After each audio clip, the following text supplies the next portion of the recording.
স্বাগতম দা ওয়েবে। মিস্ত্রিরা চলে এসছে, এবার কাজ শুরু হবে। ওদেরকে দেখাশোনা করতে হবে কি করতে হবে কি না হবে। তো চলো যাই, দেখি কি করা হচ্ছে। তো ঘর সব ফাঁকা করা হয়েছে, এবার ওরা জল ছিটাচ্ছে, কারণ হচ্ছে এরপরে সিমেন্ট গুঁড়ো ছিটাবে। সিমেন্ট গুঁড়ো দেওয়ার পরে ওরা বালি ফালি ফেলবে, যেটা বলছিল তখন। তো দেখো ঘরে বালিও ফেলা শুরু হয়ে গেছে।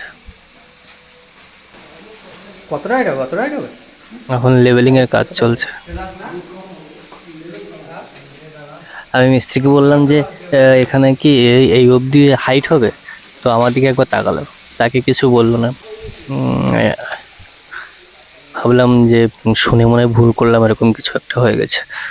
বললাম থাক বাবা, বেশি শুনে লাভ নেই, যা হচ্ছে দেখা যাক।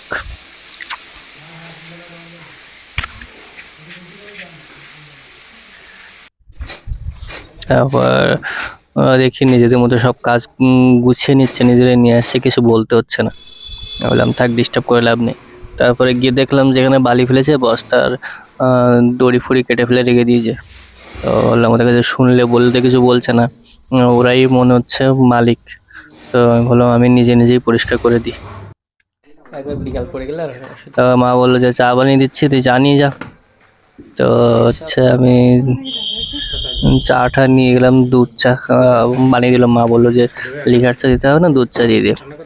তো দুধ চা দিতে গেলাম, তো একজন বলছে দুধ চা বানিয়েছো, দুধ চাতে তো গ্যাস হয়। বললাম আচ্ছা। তো একজন খেতে চাইছিল না, তারপরে দেখলাম নিয়ে নিল। তো তারপর থেকে আর কি দুধ চা দিলাম না, তারপরে সব লিকার চাই দিয়েছি। ইনি হচ্ছেন মেন মিস্ত্রি। তো ইনি লেবেলিং করছেন কোন কোনটি টাইলস হবে। তো এখানে টাইলস বসানো হয়ে গেলে এইখান থেকে শুরু হবে। এখান থেকে স্টার্ট করতে করতে পুরো ঘরটা কমপ্লিট করবে। এখনো বালি মিক্সিং করে তারপরে এখন বালি রাখা হচ্ছে, বড় বড় পাথরগুলোকে বের করে দিচ্ছে। তবে এদের কাজ যেটা দেখেছি আমি, আগে আমাদের বাথরুমের কাজ হয়েছিল, তো খুব ভালো ফিনিশিং করেছিল। তো মাঝে অন্য মিস্ত্রি দেখেছিলাম, মানে এদের একটু রেটটা একটু বেশি ছিল। তো অন্য কাজ দেখলাম অন্য মিস্ত্রিদের, তো সেরকমভাবে পছন্দ হয়নি অন্যের কাজ দেখে। ভাবলাম টাকা একটু বেশি গেলে যাক, কিন্তু কাজ যদি ভালো করে তো এদেরকেই ডেকে নিয়ে আসি। তো সেই জন্য আবার এদেরকে ডেকে নিয়ে এসছে।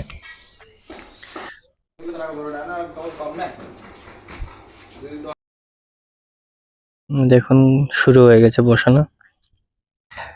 আমি প্রথমে অনেক ইউটিউব ঘেটে দেখেছিলাম যে কিভাবে কি বসালে সুবিধা হবে কিনা হবে, মিস্ত্রিরা ঠিকঠাক করছে কিনা। তো তারপর দেখলাম এরা অন্যরকম ভাবেই করছে, মানে এক একটা টাইলস কাজ এক এক রকম ভাবে করছে। মানে একটা করে কাজ শেষ করছে, তারপর আবার একটা করে বালি ফালি ফেলছে, তারপরে আবার একটা করে এগোচ্ছে। তো দেখে ভালো লাগলো, মানে করছে ঠিকঠাক। তারপর ওরা বসাচ্ছিল আবার উল্টো পাল্টো ভাবে, মানে ডিজাইন ঠিকঠাক মেনটেন করতে পারছে না। তো তারপরে আমি বললাম যে দেখো তোমরা টাইলস পাশাপাশি বসিয়ে একরকম ভাবে মিলে যাবে। তো তারপরে ওরা আবার দেখতে আসলো, আমি পাশাপাশি ভাই আর আমি পাশাপাশি রাখলাম দুটো, রেখে দেখলাম মিলে যাচ্ছে। তারপরে ওরা বলছে দুটো বক্স হয়তো মিলবে, কিন্তু পরের বক্সটা তো নাও মিলতে পারে। তো সেই জন্য হচ্ছে পরে আবার আমরা আরেকটা বাক্স খুলে সেখান থেকে আবার নিয়ে এসেছি, এনে পাশে রেখেছিলাম, রেখেও মিলে দেখেছি, তোমাদের দেখাচ্ছে সেটা।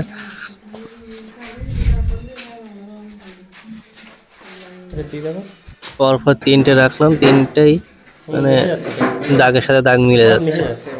তো দেখে আমার ভালো লেগেছে, মানে প্রথমে তো আমরা ভাবিনি যে এরকম পরপর সবগুলোই মিলে যাবে, দুটো মিলবে ভেবেছিলাম, কিন্তু পরপর সবগুলোই মিলে যাবে সেটা ভাবিনি। তারপরে এটার উপরে রাখলেও, মানে একটা টাইলসের উপরে লম্বা ভাবে রাখলেও সব দিকেই মিলে যাচ্ছে। তো তো সেটা দেখে আমার খুব ভালো লেগেছে, মানে ডিজাইনগুলো দেখতেও ভালো লাগছে, ঘরে বসানোর পরে তো মনে হয় আরো বেশি ভালো লাগবে। কিন্তু এইরকম হলে তো দেখা যাক কেমন কি হচ্ছে কিনা হচ্ছে। দেখুন, এরা হচ্ছে প্রথমে ভুলভাল বসিয়েছিল, তো আমি দেখে দেখে বললাম যে এইভাবে ঠিকঠাক হচ্ছে না।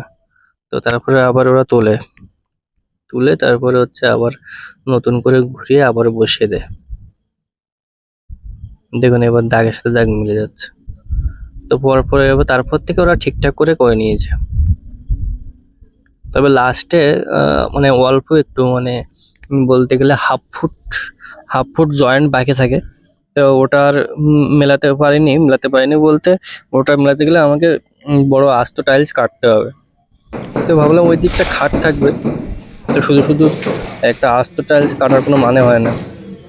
তো ওই জন্য যে টাইলসগুলো কাটা বাদ থেকে গেছে কিছু কিছু, তো সেই টাইলসগুলো দিয়ে ওই সাইডগুলো করে নিয়েছিলাম।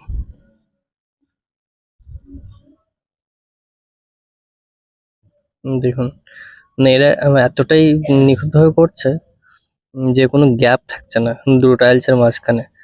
অনেকে কাজ দেখেছি মাঝখানে গ্যাপ থাকে। তো গ্যাপ থাকলে দেখতে ভালো লাগে না, আমার কাছে দেখতে ভালো লাগে না। হয়তো অনেক সুবিধা অসুবিধা থাকতে পারে, কিন্তু যেটা দেখতে ভালো লাগে সেটা হচ্ছে আমি করতে বলেছি, মানে পাশাপাশি রাখতে বলেছি, বেশি জয়েন্ট যেন না থাকে, জয়েন্ট যেন বোঝা না যায়। দেখুন এখান থেকে ক্যামেরা করেছে কেমন, বোঝাই যাচ্ছে না যে কোথায় জয়েন্ট আছে।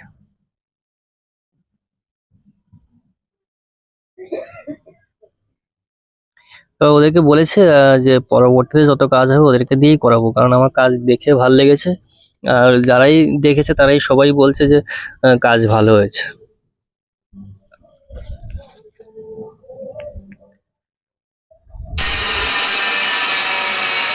দেখুন কোনো জয়েন্টই বোঝা যাচ্ছে না।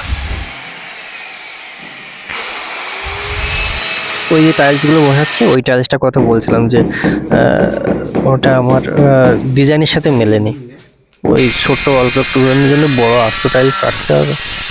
বললাম থাক, প্রয়োজন নেই, ওটাই দিয়ে দাও। দেখুন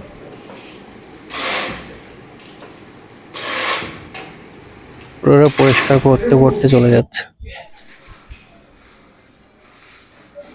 এই একটা ঘরে আজকে দিনের মতো কমপ্লিট, আর একটা ঘরেও করবে।